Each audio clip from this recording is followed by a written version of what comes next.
గురుభ్యో నమః. ఓం కాళికాదేవియై నమో నమః. ఈరోజు మనము జనాకర్షణ గురించి తెలుసుకుందాం. బిజినెస్ చేసే వాళ్ళకు, మార్కెటింగ్ చేసే వాళ్ళకు వీటికి ఈ జనాకర్షణ మంత్రం అనేది చాలా చాలా ఉపయోగపడుతుంది. ఈ మంత్రాన్ని ఏ రోజులో ఎప్పుడైనా సరే మీకు కుదిరిన టైం ఏదైతే ఉంటుందో ఆ టైంలో 108 సార్లు జపించండి. సూర్యుడికి అభిముఖంగా కూర్చొని పద్మాసనం వేసుకొని ఈ మంత్రాన్ని జపించండి. లేదు మనకు అంటే చాలామంది ఏం చేస్తారంటే 108 సార్లు ఎలా కౌంటింగ్ అడుగుతారు, లేదా దానికోసం టైం అనేది వేస్ట్ చేస్తారు. ఇలా కాకుండా నేను మీకు ఈ వీడియోలో లాస్ట్లో ఈ వీడియో మీరు వింటున్నారు కదా, ఈ వీడియోలో నేను చెప్తున్నాను 108 సార్లు పలకటం అనేది చేస్తాను. అదేవిధంగా మీరు హెడ్ఫోన్స్ చేతిలో పెట్టుకొని, హెడ్ఫోన్స్ చెవిలో పెట్టుకొని మీరేం చేస్తారు, సూర్యుడికి అభిముఖంగా కూర్చోండి.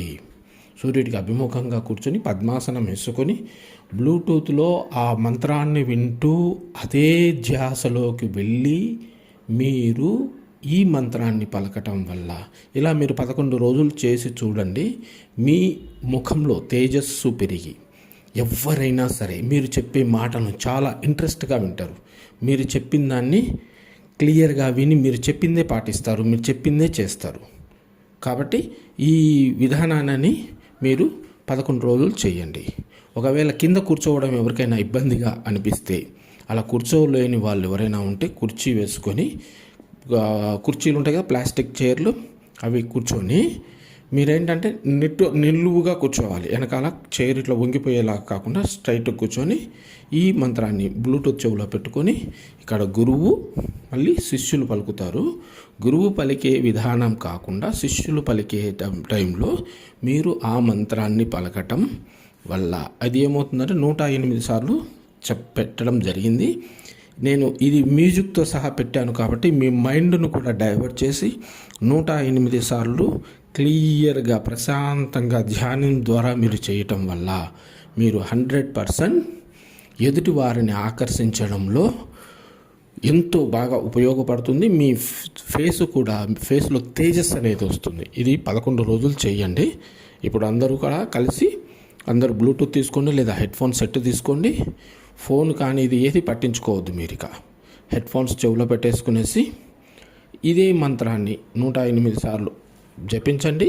ఇలా 11 రోజులు చేస్తే సరిపోతుంది. ఓం క్లీం నమః. ఓం క్లీం నమః. ఓం క్లీం నమః.